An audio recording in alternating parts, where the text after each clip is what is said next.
acá para Notigital y vamos a hacer una entrevista, nos va a contar sobre el libro acá el gremial de ATE 3 de febrero, Guillermo Carlos Portela, que nos va a comentar de qué libro.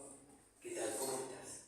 Buenas noches. Sí, mirá, el libro en cuestión es El presidente que no fue.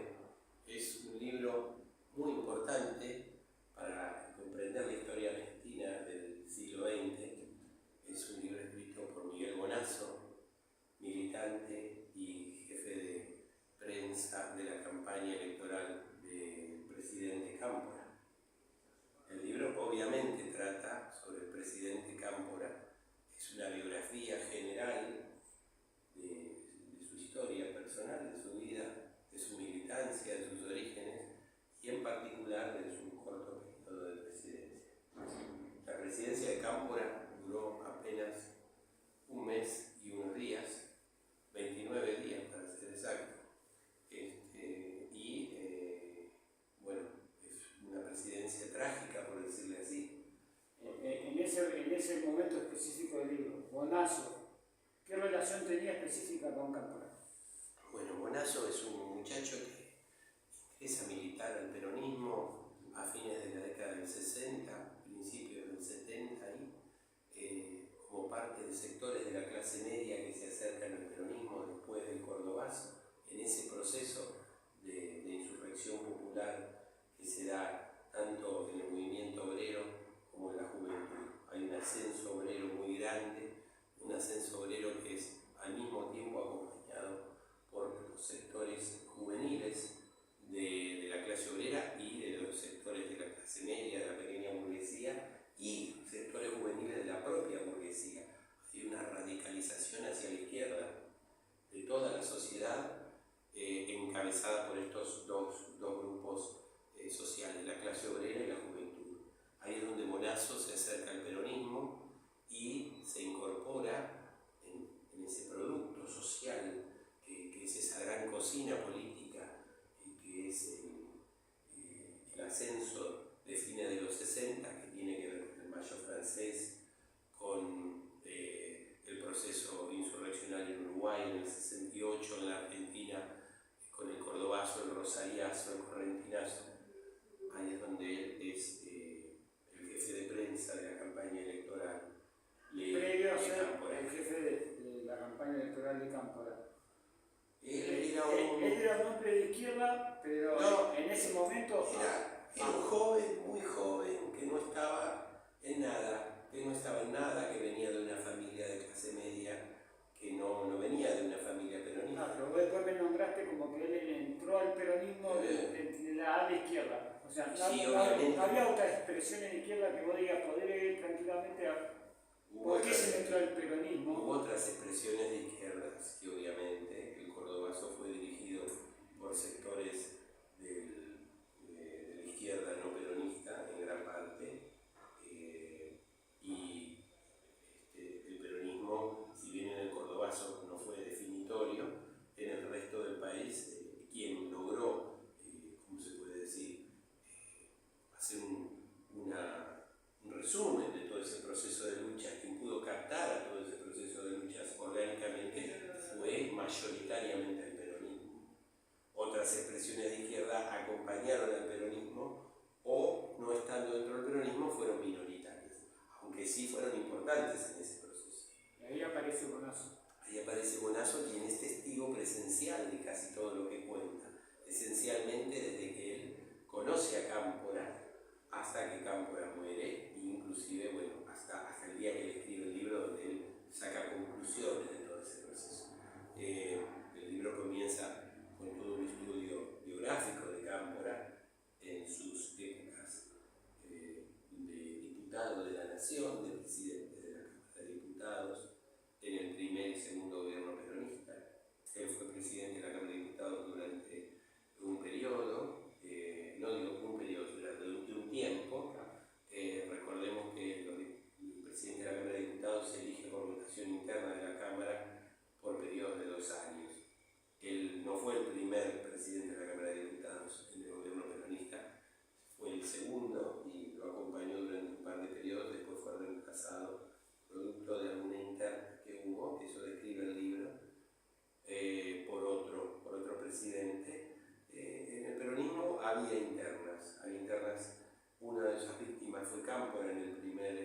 y segundo gobierno. Otras víctimas de eso fue el gobernador de la provincia de Buenos Aires, que bueno, da para hablar aparte de eso, ¿no? De Mercante, que fue un gran gobernador, pero que producto de una interna terminó eyectado del peronismo. O sea, hay una historia del primer y segundo peronismo con ciertos matices. Otra cosa es el tercer gobierno, donde ya esos matices ya no son matices, ya son aberraciones, podríamos decir, según las describe Bonasso. Él tiene una militancia muy importante, primero como intendente de San Andrés de Giles, que era su ciudad natal, su pueblo, y después él lo que hizo fue incorporarse como diputado cuando se elige a Perón en las elecciones, y bueno, posteriormente a eso, cuando el peronismo es derrocado por el golpe de Estado, él termina preso junto con otros dirigentes peronistas, entre los que están John William Cook, podemos decir, no vamos a nombrar a todos, ¿no? Y está también Jorge Antonio.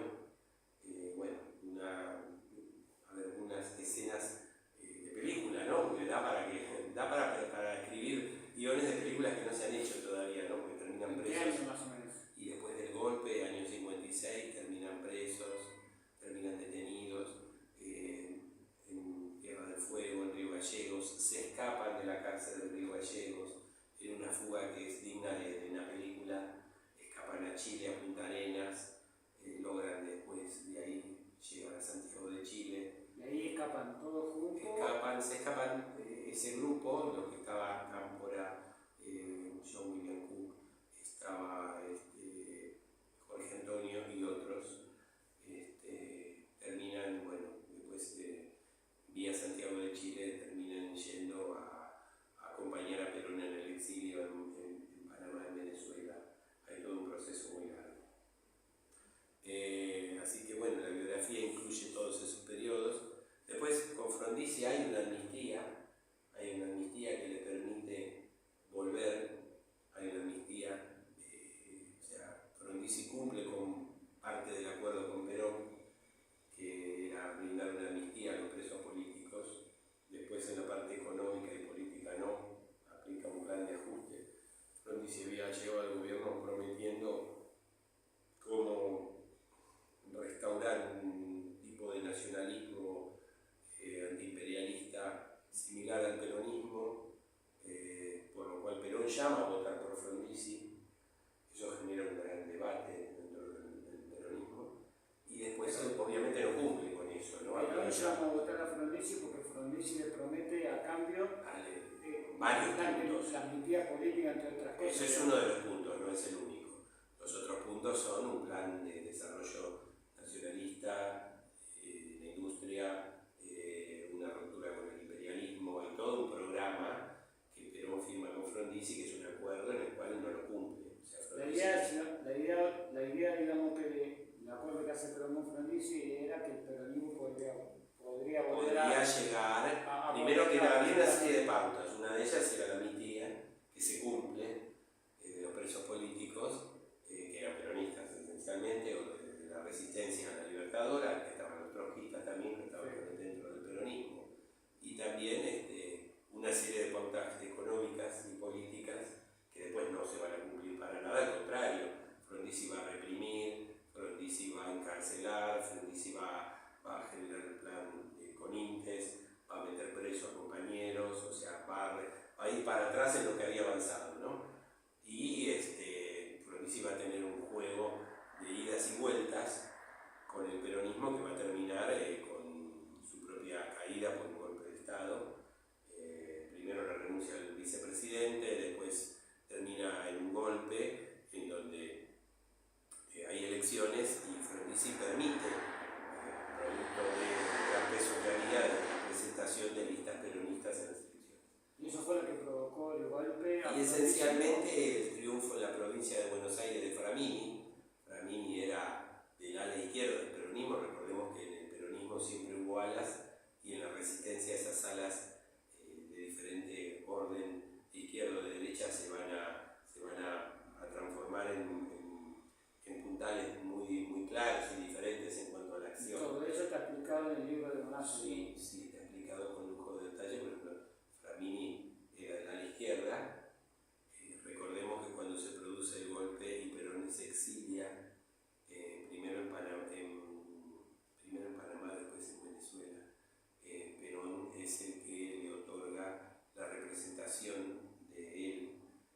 si no tengo mal entendido, en Cuba. William Cook termina exiliado en Cuba. Que le manda una carta a Perón diciéndole o recriminándole de que él tendría que haberse exiliado en Cuba Y no en Madrid.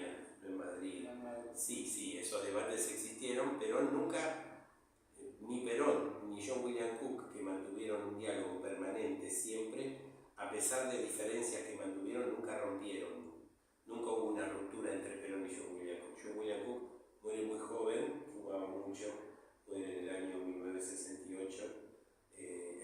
En Argentina, habiendo vuelto, muere trágicamente de un cáncer, pero Perón ya le había quitado a principios de los 60 la conducción, o sea, el delegado de Perón fue cambiando, fue girando del ala izquierda, que era Cook, hacia alas de derecha, fueron cambiando varios, y el anteúltimo fue Paladino, que fue un representante que el mismo Perón lo termina sacando de manera bastante abrupta, porque prácticamente era una persona que estaba, Paladino iba a la embajada de Estados Unidos, y eso Perón fue un motivo de ruptura, o sea, era imposible sostener a Paladino. Perón fue uno de los que estructuró que Paladino termine dejando de serlo, por más que Paladino no quería.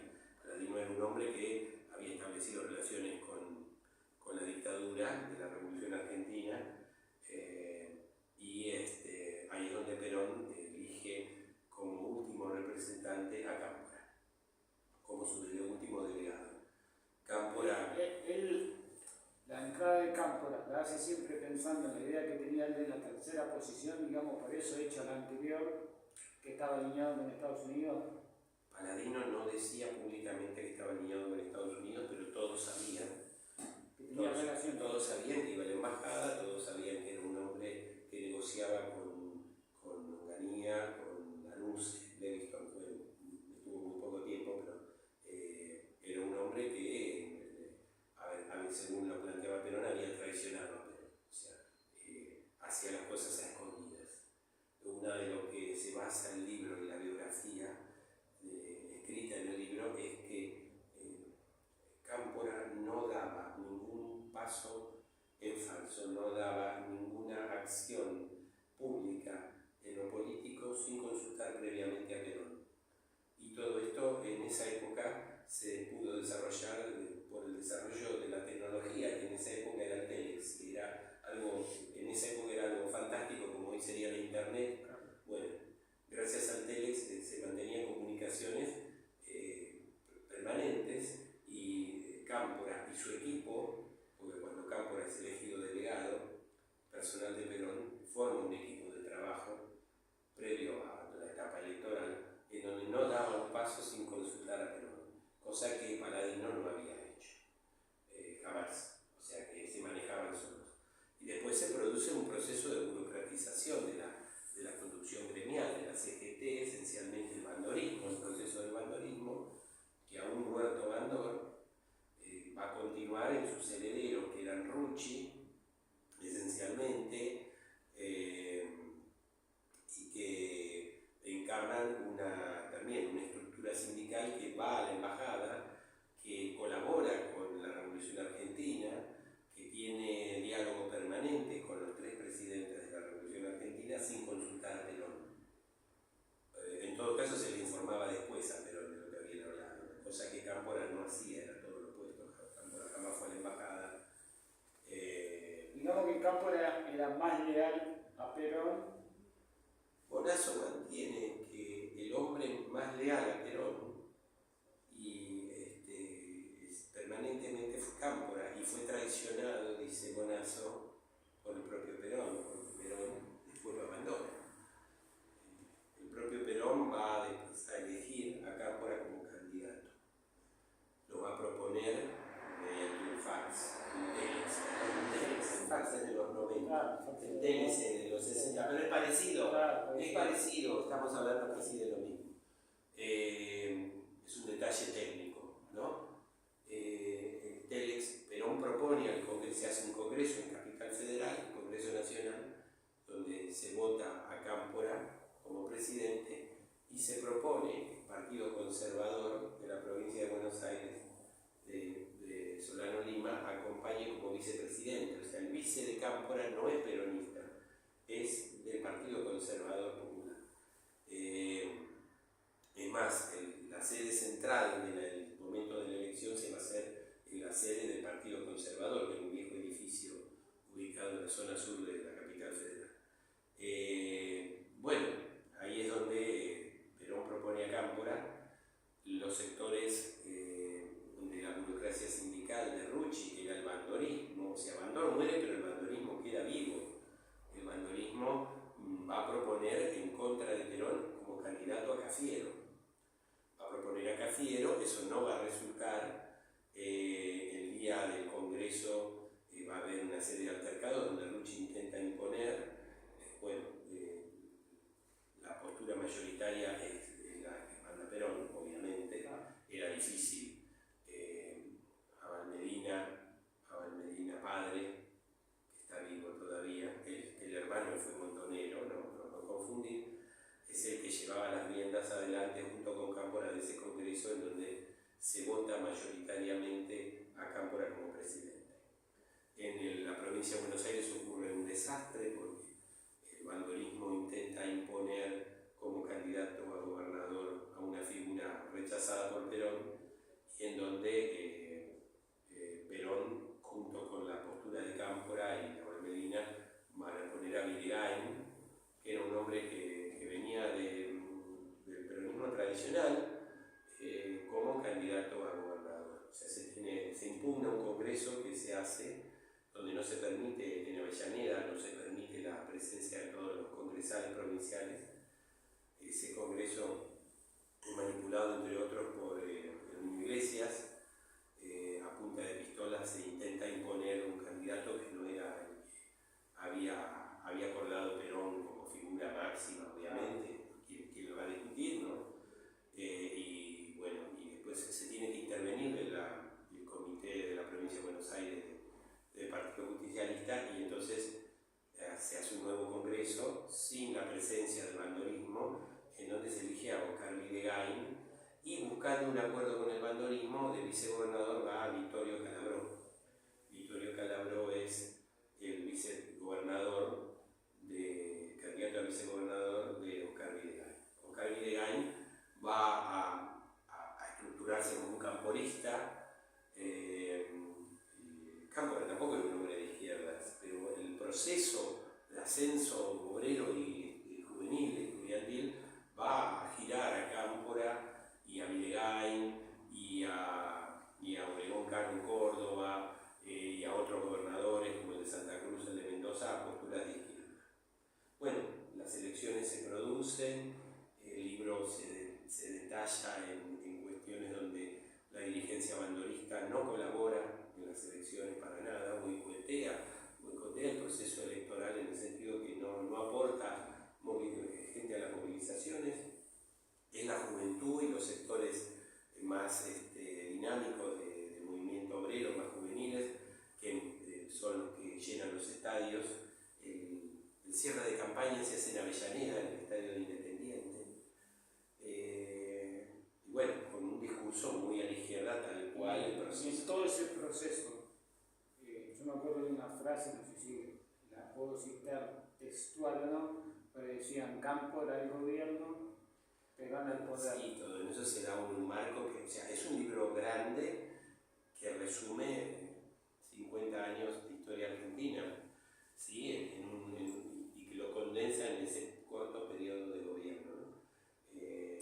Perón no puede presentarse tal cual la reforma constitucional que hizo la dictadura. De facto hizo una reforma constitucional sin convocar una asamblea constituyente que estableció una constitución provisoria que debía ratificarse en 1981, no se hizo obviamente porque estaba otra dictadura militar, pero en la cual el candidato a presidente de cualquier partido debía vivir en la Argentina en el momento, debía tener un periodo de residencia anterior, y Perón no la tenía, obviamente era una trampa. Entonces Perón ahí plantea la consigna de que fuera Cámpora el candidato a presidente. El bandorismo jugaba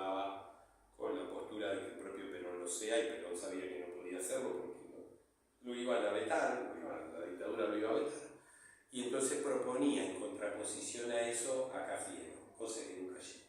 Bueno, Cámpora es el candidato, Cámpora gana las elecciones por el 52%, los votos no, la dictadura no los brinda, no brinda los resultados. Pasado el tiempo y represión mediante, porque el día de la elección hubo represión, se conocen los resultados que daban un 49%, no un 52%. Los datos oficiales eran esos, los datos que tenía el Partido Justicialista extraoficial daban un 52%. ¿Por qué era importante el 52 o el 49%? Porque si no se llegaba al 50% había una segunda vuelta.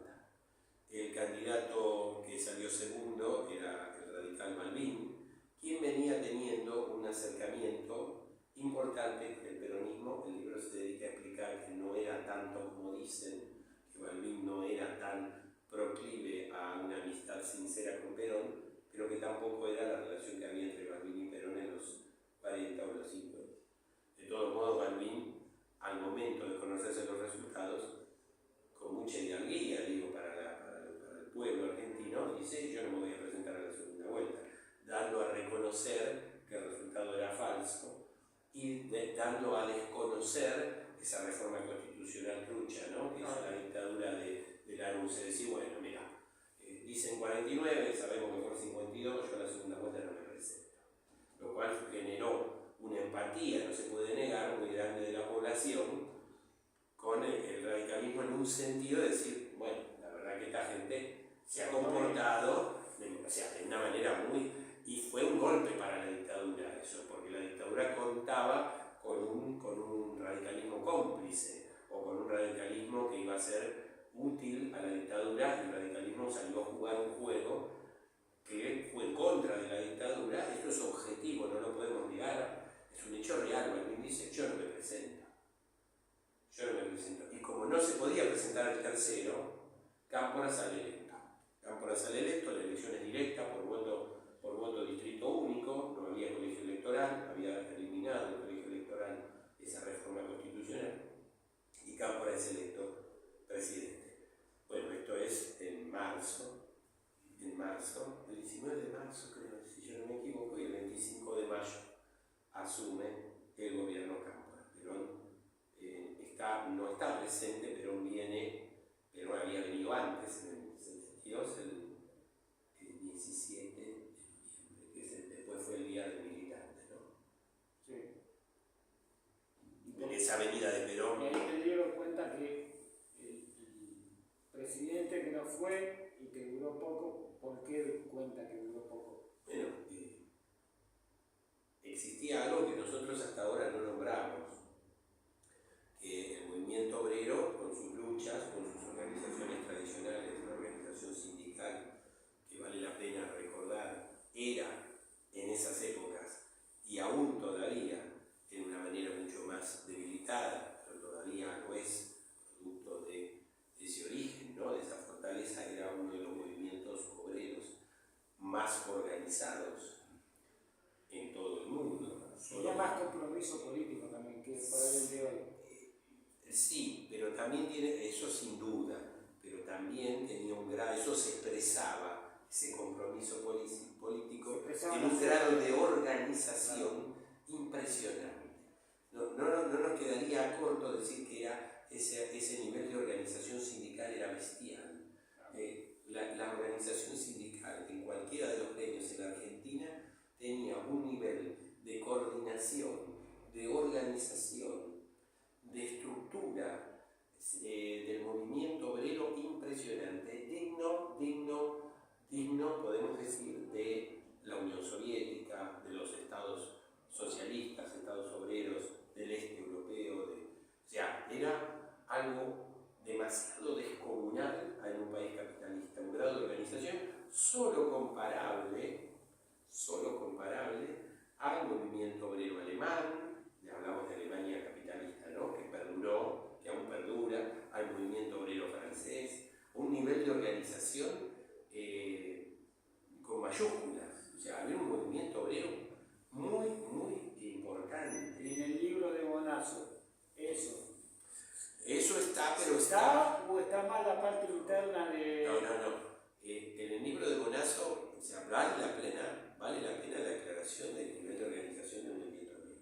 Pero a su vez hay que aclarar que aparece un factor que tiene que ver con los movimientos juveniles, más que nada de origen de la clase media o de la burguesía también, que se radicalizan en la izquierda. Digamos, un ejemplo de eso, por ejemplo, son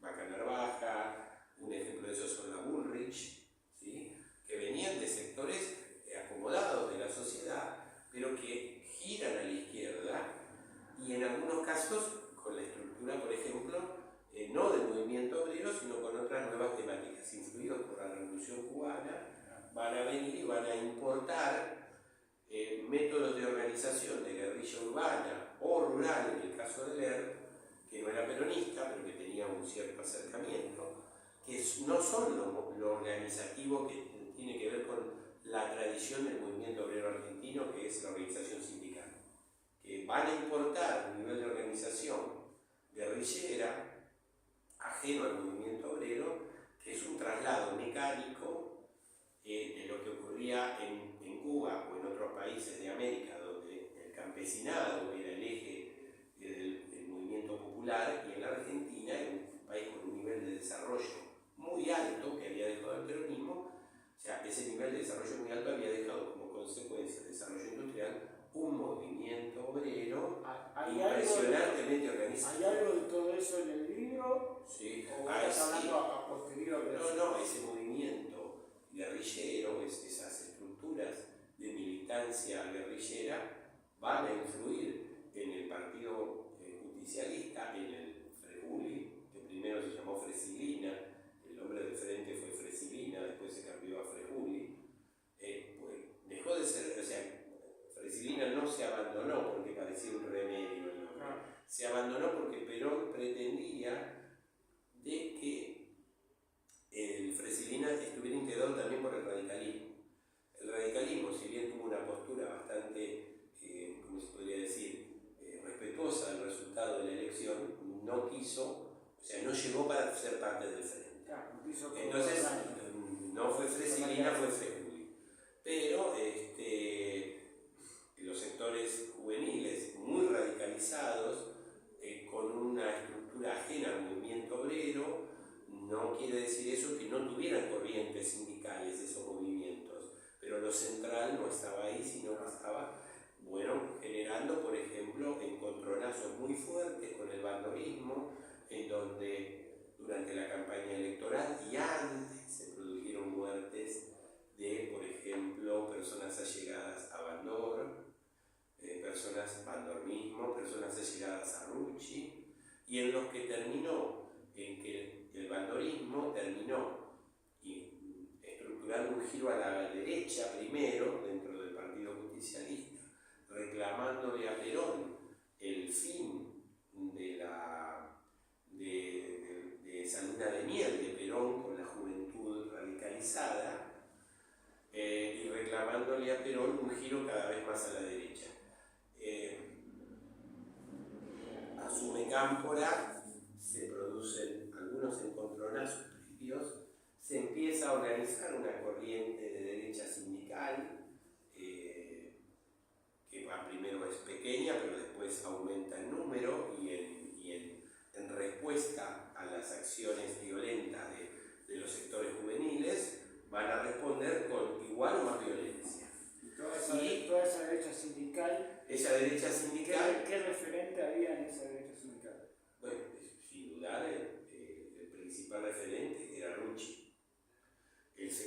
Había un sector de esa derecha sindical que era negociadora entre el ala juvenil y el peronismo de derecha, que es Lorenzo Miguel. Lorenzo Miguel jugaba un rol mantenía un diálogo con sectores juveniles, con Gariberti, por ejemplo, y mantenía un diálogo con Cámpora. Rucci estaba enfrentadísimo y, o sea, el libro cuenta ejemplos donde, Rucci odiaba a Cámpora y va a instrumentar una serie de medidas diciendo este tipo hay que sacarlo, porque este tipo le da alas al sector radicalizado de la juventud y nosotros no queremos eso, porque nos van a cuestionar la dirección de los sindicatos.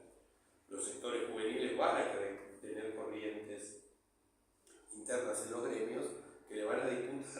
dentro del propio peronismo la conducción al valdorismo y van a empezar a llegar a Perón la postura cada vez más pronunciada del valdorismo en contra de que Cámpora era ¿cómo se podría decir? Cámpora dejaba ser y esto se iba al demonio.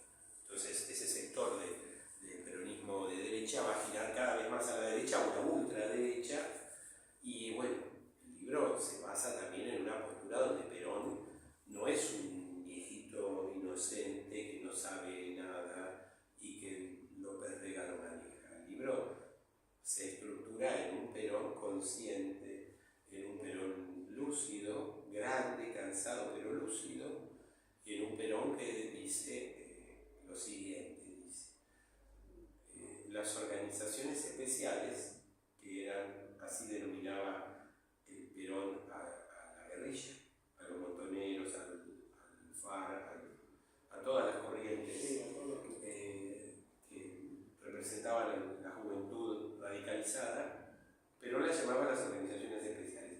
Y les planteaba durante el gobierno de Lanusse que actuaran, que tenían todo su apoyo. Así el referente de la juventud era Almirante.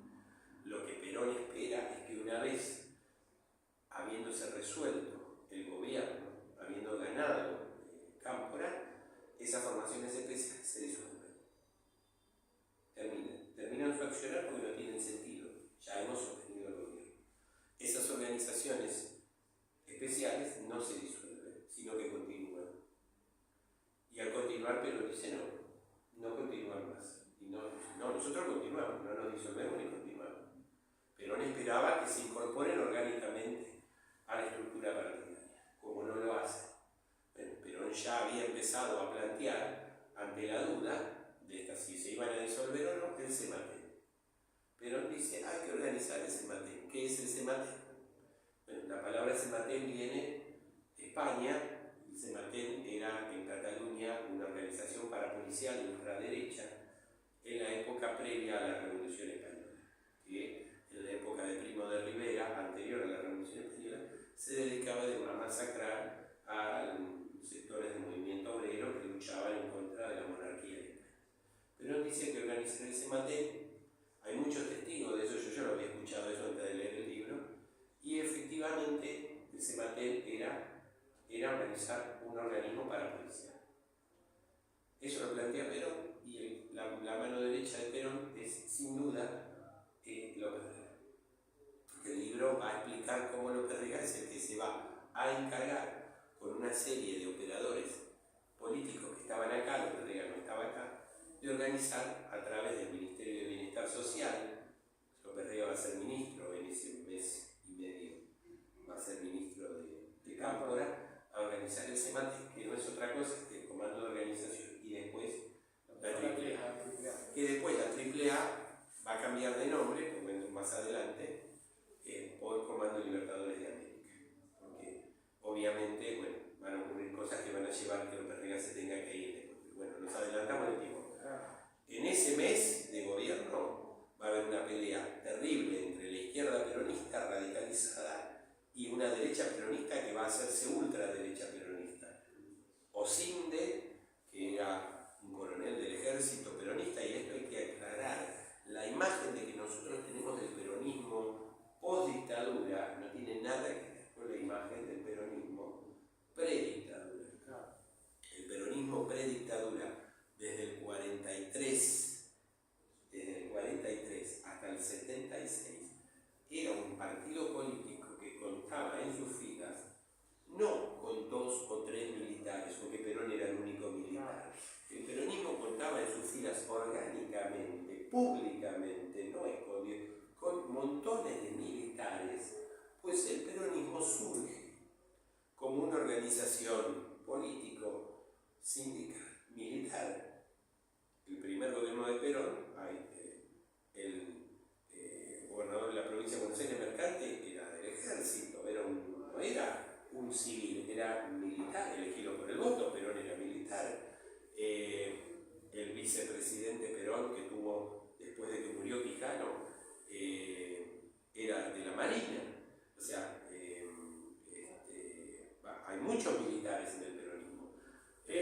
eran los militares que vinieron después del 76. No, porque eran, no, después del 76 no, porque va a permanecer después del 76 un ala nacionalista, que es la heredera del peronismo, la dictadura. Nuestra dictadura no es la chilena, la dictadura chilena es homogénea, es monoestructural. La dictadura argentina tiene dos ramas, una rama liberal, que es la de Videla, Viola, Martínez de Oz, y una rama nacionalista que es Macera, Galtieri, que tienen otra postura. Videla o Viola jamás hubieran invadido Malvinas, porque atrás de la invasión de Malvinas está Macera, y atrás de la invasión de Malvinas y de Macera está un sector del peronismo, inclusive de los montoneros que trabajaban para Macera. Bueno, pero ahí no estamos adelantando a otra época. Porque el libro plantea que hay un golpe de Estado en el día que vuelve Perón a Ezeiza, la segunda vuelta de Perón. Perón vuelve en el 72, pero después vuelve de nuevo el 20 de junio, si yo no me equivoco. Creo que ese es el día. El 20 de junio hay la masacre de Ezeiza. La masacre de Ezeiza. Hay un operativo organizado por la ultraderecha peronista, organizado por Osinde, que era un coronel del ejército, peronista, nacionalista del peronismo, que no era el único, hay varios militares, entre ellos, bueno, Osinde era el más destacado, y Osinde es el que organiza con López Rega la masacre de Ezeiza, en donde son masacrados militantes de la izquierda peronista. Son masacrados con ametralladoras, torturados, hay torturas, hay muertos, hay torturas con picana, hay torturas con todos los medios. No fue peor porque, entre otros, Leonardo Fabio fue una de las personas que dijo, bueno, logró parar porque era terrible lo que era esa represión. El objetivo era generar... En el libro de Bonazo está esa historia. Está detallado con lujo de detalle. Aparte de esta historia, lo que yo llegué a escuchar, de lo que leí, como que había un sector del peronismo que no quería que Perón volviera. No sé si en el libro está mencionado. Tan así no. No, el sector bandolista, que podríamos decir que es la columna vertebral de la ultraderecha en ese momento, el sector bandolista, acompañado por sectores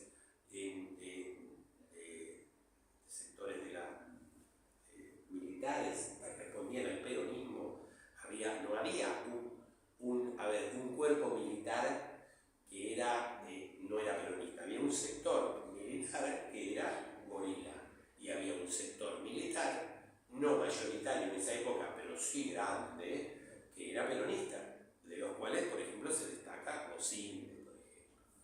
¿Se entiende? Entonces, y había una relación. Perón tenía un montón de militares que terminaron presos también en el 55, o que fueron masacrados como el general Valle, todo. El peronismo tenía una fuerza muy grande en el ejército, esencialmente. No tanto en la Marina y la Aviación, pero no es que no tuviera, también tenía, era minoritario, pero el peronismo era mayoritario antes del golpe del 55 en el ejército. De eso, durante toda la resistencia peronista, esos sectores militares, en minoría contra el sector gorila de las Fuerzas Armadas, existe y tiene un peso. Y la represión a los sectores de izquierda peronista va a venir, o sea, por la burocracia sindical, pero va a venir también, por ese sector estructural, por el ala militar también del peronismo tradicional de derecha. Osinde es un coronel del ejército que va a realizar la represión de la masacre de Ezeiza y las torturas. Esto va a terminar, es un golpe de Estado. Lo plantea Bonazo. Hay un reportaje de Alfonsín que se puede ver en YouTube, donde Alfonsín plantea que la masacre de Ezeiza es un golpe de Estado y un giro a la derecha.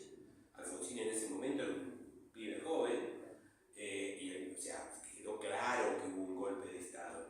Y asume, renuncia, se discute en la casa de Gaspar Campos, se discute la renuncia de Cámpora, y se organiza un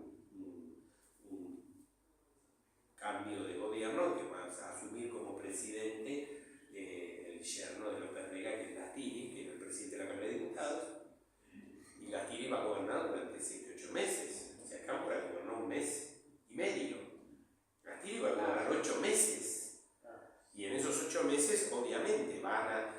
los ministros como Righi, que era un ministro de izquierda, ministro del Interior, van a salir volando y se van a ir reemplazando los ministros progres por los ministros de derecha peronista. Los que ya eran de derecha quedan, los que eran progres vuelan todos, salen volando, y durante todo ese periodo se va a ir produciendo hechos de represión a sectores de la izquierda peronista, tanto sindical como política, reventar unidades básicas que eran de la tendencia, o no eran de la tendencia pero no respondían a la derecha peronista, represión a sectores de izquierda no peronistas como el PST, como... El libro de Bonazo, ¿hasta qué periodo? El libro de Bonazo está hasta 1980. Ah, no, el libro de Bonazo arranca en el 92 cuando arranca cuando vuelven a traer a la Argentina el cadáver no, cuando vuelven a traer a la Argentina el cadáver de Cámpora en el 92 del gobierno de Menem, y termina el día que muere Cámpora en 1980 en México.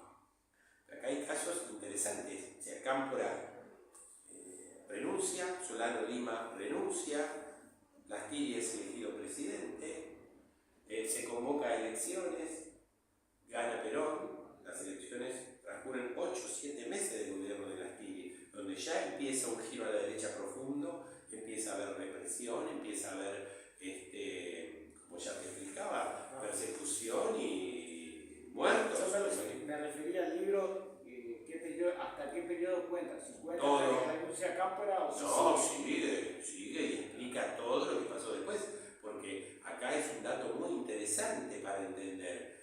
Asume Perón el gobierno, después de que gana con el 63% de los votos, por lo tanto no hay segunda vuelta, seguía rigiendo la reforma constitucional de la NUCE, y el giro a la derecha se profundiza. El gobernador de Córdoba, Obregón Cano, y el vicegobernador son depuestos por un golpe de Estado impulsado por la policía de Córdoba, que toma la casa de gobierno y destituyen al gobernador, y se nombra un interventor que era de derecha, y empieza en Córdoba a haber una represión muy fuerte a todo el movimiento obrero en Córdoba, entre los cuales los perseguidos. Atilio López, a los 3 meses, parece asesinado por la AAA en la cancha de River. Atilio López era el vicegobernador de Córdoba, depuesto por el golpe de Estado. Estamos hablando de un golpe de Estado en febrero de 1974. Perón asume en septiembre del 73. Perón asume y nombra como jefe de la Armada, Perón lo nombra, por pedido de Lorenzo Miguel, porque acá tenemos ya un Lorenzo Miguel que, muerto Rucci, gira a la derecha. Lorenzo Miguel le solicita a Perón que nombre como jefe de la Armada a Macera, que era su amigo, y Perón nombra a Macera. Macera es un milico peronista que llega al gobierno, llega a la jefatura de su arma por Perón, no que es puesto por la dictadura, ¿se entiende? Y contaba con el beneplácito de la burocracia sindical, o sea, del bandolismo, y de Perón. ¿Sí? No es como el caso de Videla. Videla llega al final del gobierno de Isabel impuesto por la propia fuerza, porque ya había quilombos y le obligaron a Isabel a poner a Videla a sacar a un general que no era golpista. Macera es nombrado directamente por Perón. Entonces hay un giro a la derecha. Cae el gobernador de Mendoza, destituido por un juicio político con cualquier excusa. Lo mismo ocurre en Santa Cruz, lo mismo ocurre en la provincia de Buenos Aires, después del copamiento por el del cuartel de Azul. Perón, hace todo el trabajo del gobernador de la provincia de Buenos Aires, que era Vilegain. ¿Quién asume como gobernador? Victorio Calabró, dirigente sindical de la UOM, bandolista. Victorio Calabró en el 76 va a apoyar el golpe militar, va a pedir que se dé el golpe y va a apoyar el golpe militar. O sea que lo que cuenta Bonazo en el libro es que Perón era consciente. Perón, o sea, el libro de dos cosas. Primero, la derecha peronista acusaba de traidor y de mala persona a Cámpora. O sea que lo de que hay una corriente de derecha ultraperonista es histórico, no es que salió ahora, o vino Él, con Menem. él plantea que Perón era totalmente consciente, Perón plantea el tema del Sematén, palabra que es importante que la sepamos para aprenderlo. O sea, el Sematén era lo que era la CSS en Alemania, era un grupo parapolicial, la AAA fue eso, ¿sí? Entonces, eran grupos parapoliciales que estaban contra el movimiento obrero y los contra los que ellos consideraban, populares, claro. consideraban que venían a romper el movimiento. Eran de ultraderecha, claro. O sea, no toda idea progre había que hacerlo boleta. Entonces ahí Perón habla del Sematén, estando en España antes de venir acá. Y se da el golpe, como dijimos, cae Videgain, cae Obregón Cano, cae el gobernador de Mendoza, cae todos los gobernadores de izquierda, y él pero gira cada vez más a la derecha. Hay más desaparecidos y muertos entre el gobierno de Lastiri, el gobierno de Perón y el gobierno de Isabel que durante la Revolución Argentina, que es el gobierno de Onganía, Levingston y Lanusse. Los montos decían, hay más muertos en el Lastiri, Perón, Isabel, que en la dictadura que nosotros volteamos. Y de hecho lo hay. Y eso, cuando muere Perón, pega un salto todavía mayor, porque con Perón vivo, esto estaba, pero esto pega un salto cualitativo, muere Perón. Muere Perón, Cámpora casi no puede llegar al velatorio, era en el Congreso. Al otro día de que muere Perón, una bomba en la casa de quien era el apoderado del partido, que ahí lo nombramos, no me sale el nombre. Bueno, Yo también lo quería entregar. Ahora me va a salir. Cámpora, al otro día de que muere Perón, le cruzan un auto en la puerta de la casa, obviamente era un Falcon verde. Asesinato de Ortega Peña. Bueno, a ver, muere Perón y pega un salto en Perón 1 de julio. Del 1 de julio al 31 de diciembre hay 74 desaparecidos. Aparte de los muertos por la AAA. ¿Sí? Pega un salto. No es que no lo ya había habido, pero acá pega un salto. Recuerden que el libro Nunca Más arranca en el 73, los desaparecidos. Estamos hablando del gobierno de Lastiri. ¿Sí? No arranca en el 76 el libro Nunca Más. Los campos de concentración en Tucumán y en Córdoba comienzan en el 74 a funcionar. No comienzan en el 76. Con Perón vivo. Y pegan el salto cuando muere Perón. Porque sí hay que reconocer esto. Con Perón vivo hay un giro a la derecha muy fuerte, pero Perón no dejaba que fuera tanto como López Rega quería y Isabel dejaba. Isabel, podemos decir que era un títere, sí o no, pero que Isabel no fue una buena persona, eso no podemos negarlo. Porque el gancho lo ponía. Entonces, en el 75 va a haber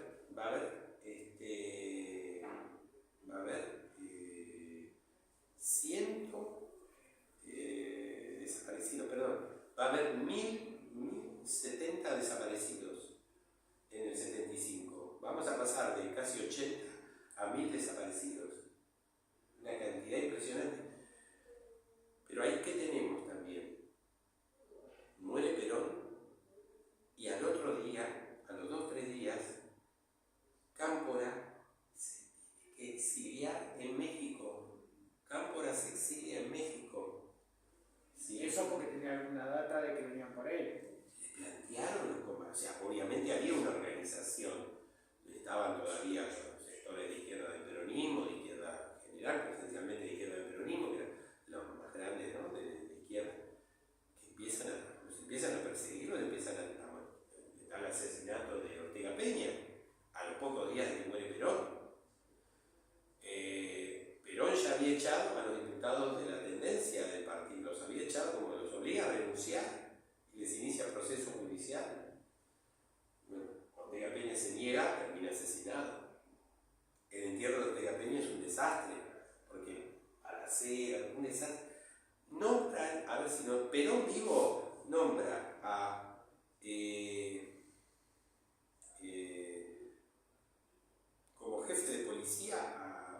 represor de la dictadura de Onganía y de Lanús. ¿Sí? Entonces tenemos una, a ver, la policía nombra a Margaride. Margaride era un tipo de la policía de Lanús, Livingston y Onganía, un represor de la dictadura de la Revolución Argentina, así se llamaba, lo llamaban proceso. Interviene en las universidades y nombra a Ivanisevic, que era un tipo de la ultraderecha, y comienza la Casa de Brujas, cierra, a ver, se cierra la facultad de psicología, no la cierra la dictadura, la cierra el tercer gobierno, la cierra. Bueno, entonces, ahí tenemos se tiene que exiliar un montón de compañeros en México. Cámpora se exilia en México. Cámpora no se exilia en el 76, Cámpora se exilia en el 74, el 4 de, a ver, Perón muere el 1 de julio, el 4 o el 5 de julio Cámpora se toma un avión y se exilia.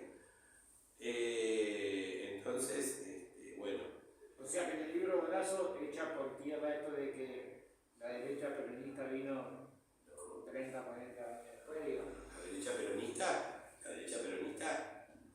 se estructura ahí, y López Rega, bueno, obviamente con Isabel, por eso te digo, hay 1070 desaparecidos. Y vos me dijiste que el libro de Bonazo llega hasta qué época? Hasta la muerte. El libro de Bonazo comienza con la repatriación de los restos de Cámpora en el 92, en el gobierno de Menem.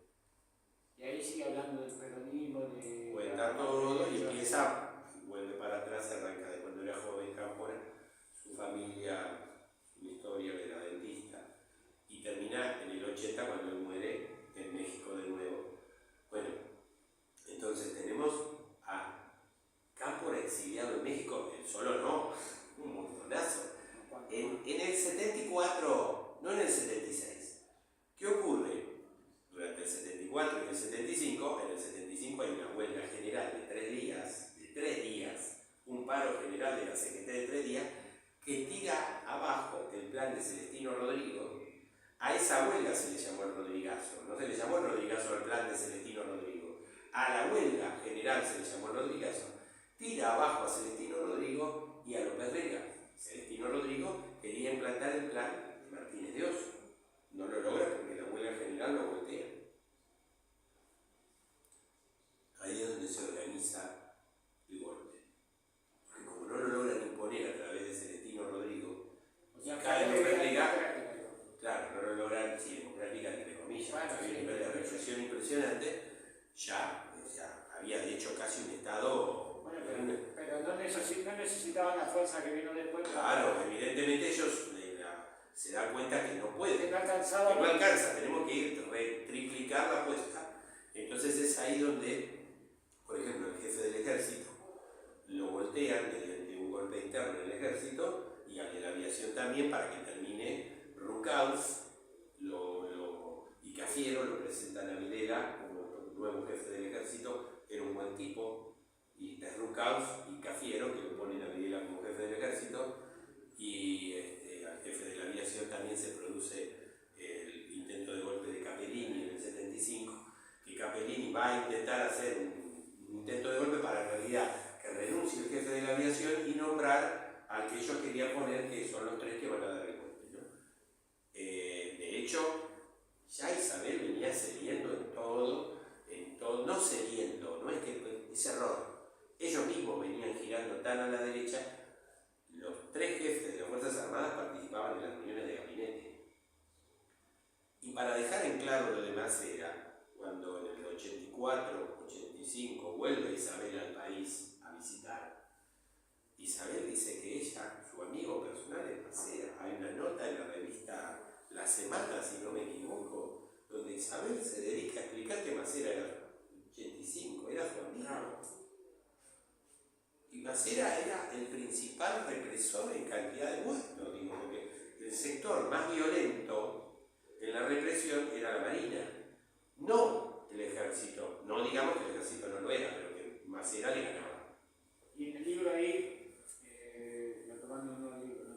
Bonazo, el periodo de dictadura dictadura del 76 al 83, que todavía Cámpora vivía, pero exiliado. Bueno, ¿qué ocurre? ¿Cómo cuenta que vivió ese pero momento? bueno, porque ahí pasa algo interesante. Cae López Rega. Cae López Rega. Entonces, durante unos meses, afloja la represión. La AAA tiene que cambiar de nombre, porque era muy mal vista, o sea, se sabía y pasa a llamarse Comando Libertadores de América. Sigue funcionando con otras personas, por ejemplo Aníbal Gordon viene de la AAA. ¿Sí? Aníbal Gordon no empieza en la dictadura, o sea, todos los tipos de la AAA terminan pasando a trabajar en los grupos de tarea. Dejan de llamarse AAA, pasan a llamarse grupos de tarea, cambian de nombre. Pasan a trabajar, o sea, esos tipos hacen el mismo laburo, o sea, son lo mismo. No hay, o sea, se cambian el nombre, pero son lo mismo. El mismo laburo que hacía con López Rega lo tenía Nacional. Claro. Ahora, en ese periodo corto de tiempo en el que López Rega se va, ¿qué dice Cámpora y otros? Volvemos porque cayó López Rega.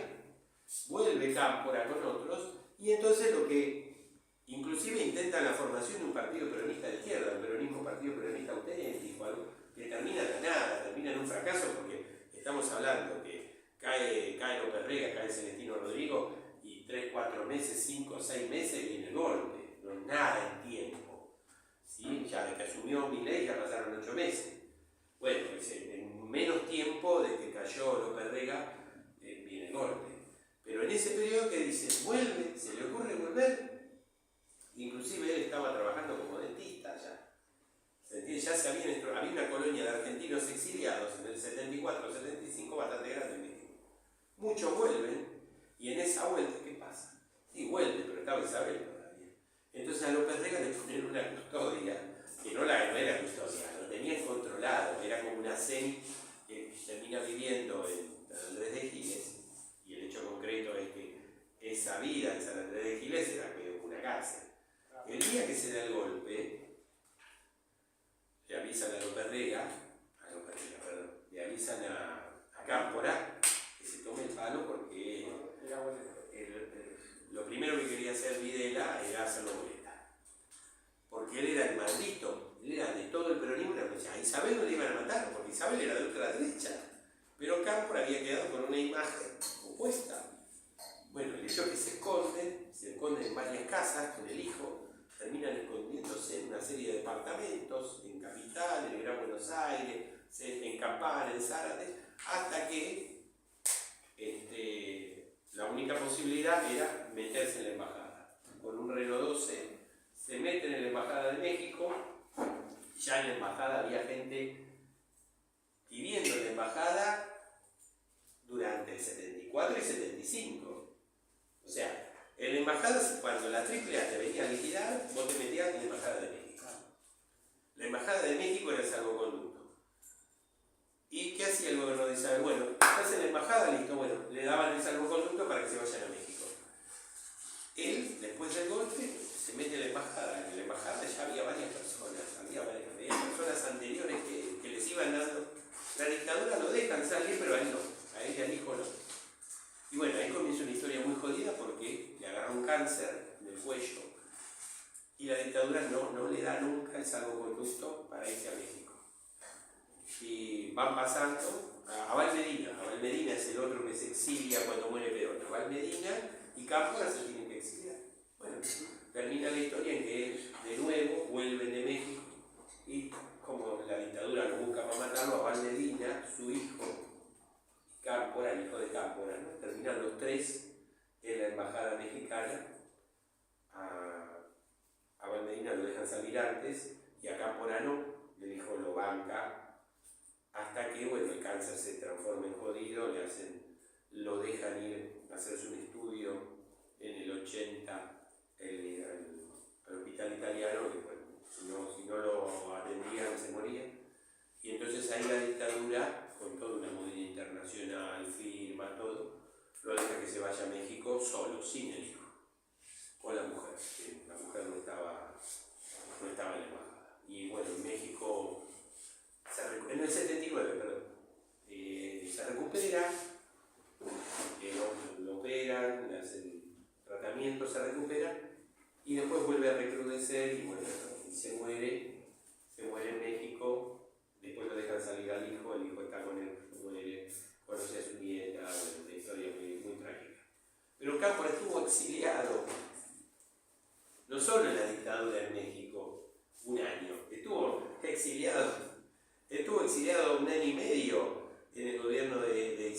Isabel.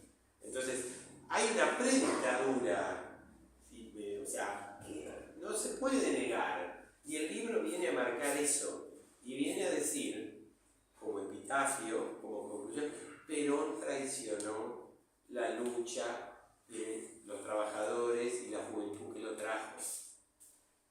Perón traicionó, dice. No vino a cumplir el sueño de esos jóvenes, vino a traicionarlo. ¿Sí?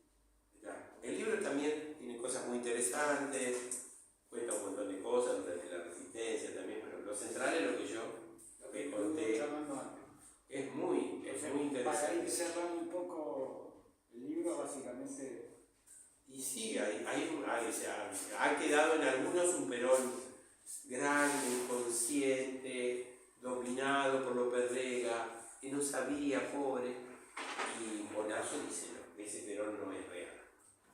Ese Perón no es real. Ya que estábamos a nombrar el libro, o sea, alguno que también en el canal. El libro está agotado, pero se consigue en Mercado Libre, es El presidente que no fue de Bonazo, y es un libro esencial. Creo que un buen libro para acompañarlo es el libro El avión, que salió hace 2 años. No es de Bonazo, pero que viene a complementar, porque en el libro también está los 2 vuelos, la vuelta de Perón en el 72 y la del 63, que dan para un libro propio. Dan para otro capítulo. Sí. Pero bueno, la conclusión de Bonazo es, hay un Perón que no se quiere reconocer, que es el que trajo a López Rega, que sabía que él planteó lo que se mantiene. No fue una locura de López Rega. Y ahí hablamos de Lucio Gelli, ahí hablamos de la PDUE, ahí hablamos de Macera y la PDUE, Perón y Macera, ahí hablamos de Isabel y Macera, ahí hablamos de muchas cosas. O sea que el libro es triste y trágico. Y cierra con esto. Nunca lo engañó ni lo quiso cagar, hablando en criollo, Cámpora Perón. Y sin embargo, Cámpora quedó como el gran traidor. Y no lo fue Vicente. Al revés, él termina diciendo que Perón lo traicionó a Cámpora y a la juventud. Bueno, cerramos con sí, ¿por qué era Cámpora el tío? ¿Por qué era Cámpora el tío? No era por cualquier cosa. Era porque Perón no podía ser el candidato y era en la transmutación del poder y de la confianza, Cámpora era el hermano de Perón. Por eso era el tío. No era el tío de confianzudo. Era el tío porque era el hermano de Perón. Por eso era el tío. Bueno, ahí estamos. Te vamos a agradecer. Si querés pasar contigo de. Ninguno, ¿A qué libro pertenecés? ¿Que sos profesor de historia, geografía? Sí, nada más, eso. No hay nada que agradecemos a Guillermo Carlos Portela y vamos a seguir hablando en el canal de otros temas. Bueno, dale, perfecto.